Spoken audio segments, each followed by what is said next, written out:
If you've ever struggled with getting back on your diet after falling off, then today's video is for you.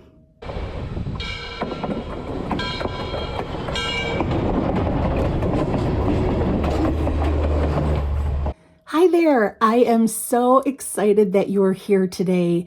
My name is Sandie, otherwise known as the Christian Weight Loss Chick, and I am a 54-year-old woman who is halfway through my weight loss journey to lose 100 pounds, and I just wanted to come on here to share my story, hopefully also to share some encouragement with everyone out there as well, and just have some fun along the way. Now, if you're anything like me and have dieted for most of your life, or for any amount of time for that matter, you probably know the pain of what it feels like to have to get back on track once you have fallen off your plan. Now, I know this firsthand because I have done this countless times throughout my life. If you watched my first video, basically I shared in there how I had stopped trusting myself. I might be really excited in the moment about trying a new eating plan or just getting back on in general and thinking, okay, this time I can do it. But in the back of my mind, I would not trust myself. I would think, you've told yourself this a million times, but you've never actually followed through, or haven't followed through for a long enough amount of time to make a difference. So believe me, if you are in that same boat, I hear you and I feel you.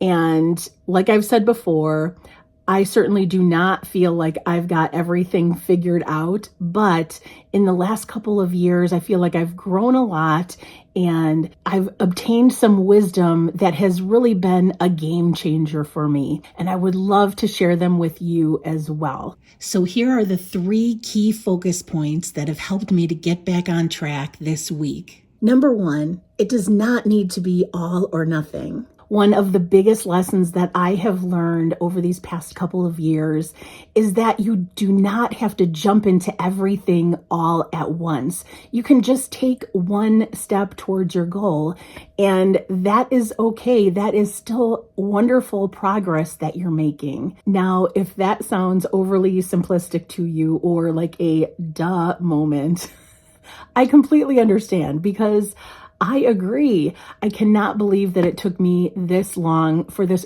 actually to sink in, but unfortunately it did. But hey, better late than never. And if you still feel like I have to do everything or I'm failing, I am just here to encourage you to say, just make that first step.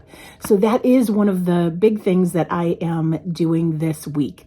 In the past, I would come up with these crazy goals that would be like, okay, from now on, I am going to do no carbs. I'm going to be totally keto. I am going to work out for 2 hours a day, and I am going to do all my breathing exercises, and I'm going to do my diet journal. Totally keto. I am going to work out for 2 hours a day. And basically anything else that you can think of.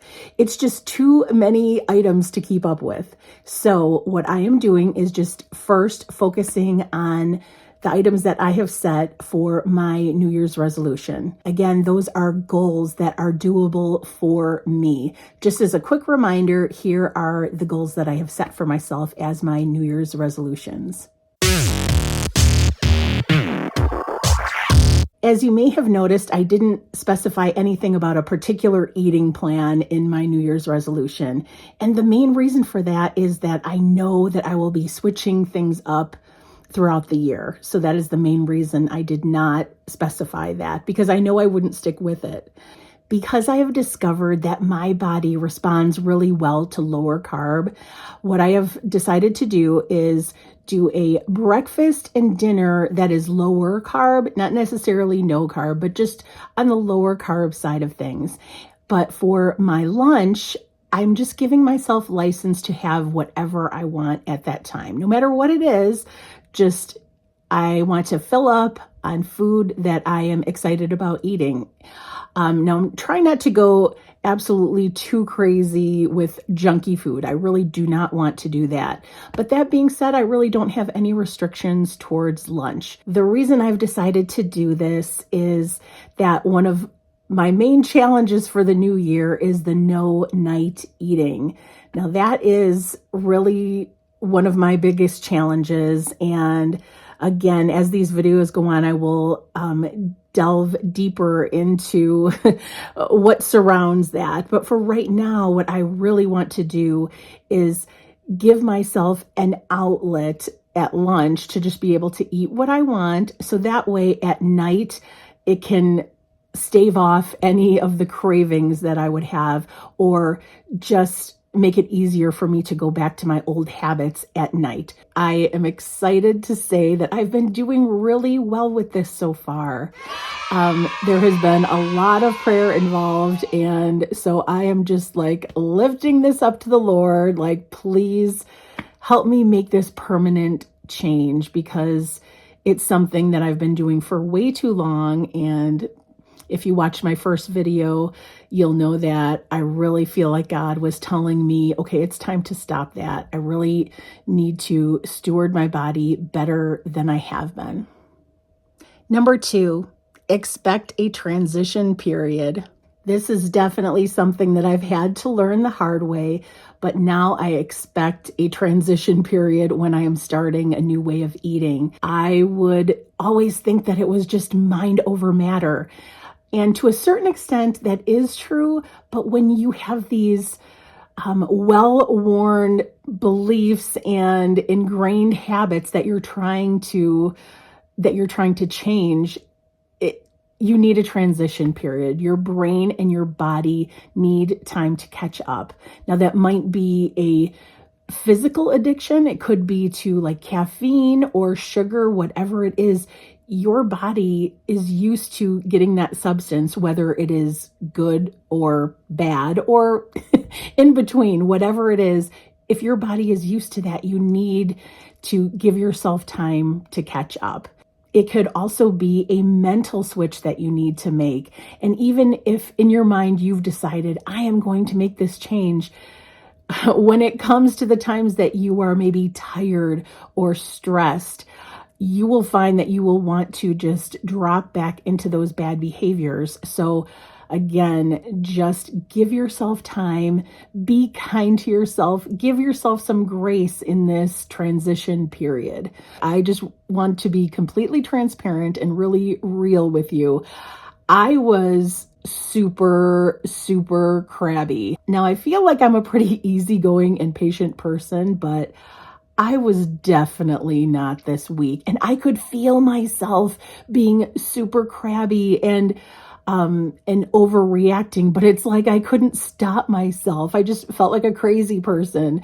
And part of me hated that, but the other part of me was like, it's okay. This is the transition period. You just need to have grace with yourself and ride it out. I also felt like things that wouldn't normally bother me, like totally set me off. Here's one great example. So I know I had shared in my first video that this channel is something that I've been wanting to do for so long, but I had been putting it off for a long time. And I literally made this whole little like set in the back, as you see here. And oh my goodness, I tried filming this video with like my new lights and everything all set up. I like got ready and was ready to go. And I spent hours trying to film this exact video, and it went horribly. Basically, I was just being way too hard on myself. It's a learning curve to learn these things about filming and the lighting and all that, but I had zero patience. I was like, I should be able to do this. and yeah, it did not go well. So instead, my little set is over here in the background, not really being used, because what am I doing instead? I am actually just in front of my window. I am using God's light right now, which is a million times better than the lighting that I was trying to set up in my amateur way. Yeah, and I'm basically right next to a window. I'm going to turn this around so you can see what I'm seeing. Here's what I'm looking at. So in the first version of this video, not only did I try to get my set all set up and ready, but also I got ready myself. I did my hair, my makeup, all of that. And then I was feeling like, This was all for nothing. And so today, like I said before, I'm just in front of this window, zero makeup. I don't have any filter or anything. I didn't do my hair. I'm like, I don't care. I'm just going to do it the easy way. I'm going to just sit here in front of the window and speak from the heart. So at first I was kind of mad that I was, I guess, settling with that. But then I thought, no, this is just another version of that same thing. I just want to have grace for myself and just say, hey, this is one of your first videos. I can learn from here and go from here. But in the meantime, this is what you're getting. So if you are making any type of change at all, whether it's New Year's resolutions, getting back on an eating or exercise plan, or something totally different, I would just highly encourage you to be kind with yourself and have grace for yourself, and just know that if you're moving forward, that is all that matters. But the transition period is part of it, and you will make it through. Number 3, stay thankful. Okay, before I lose you and you completely just roll your eyes at me, just hear me out. You might be thinking, oh yeah, Sandie, I'm just going to be thankful and then everything is going to work out wonderfully. I promise you, I'm not saying that. And also, I don't feel like I have this all figured out as well. There are many times when I am, like I had mentioned before, super crabby or just really have a bad attitude. And we all have those times. So I don't think there is a way to every moment of the day always be happy and thankful. I don't think that. But what I do know is that when you cultivate a heart of thankfulness, it really can make all the difference in your world. If you have a different outlook, if you're looking through a lens of thankfulness rather than a lens of anger or grumbling or, whatever negative emotion you're thinking of, if you're looking at it through a heart of thankfulness, it really can make all the difference. Even though I am not 100% happy with my body in the shape that it is in right now, I still can be overwhelmingly thankful that God has given me the body that I have to steward, and that it carries me around every day. And maybe it doesn't work perfectly after 54 years, but it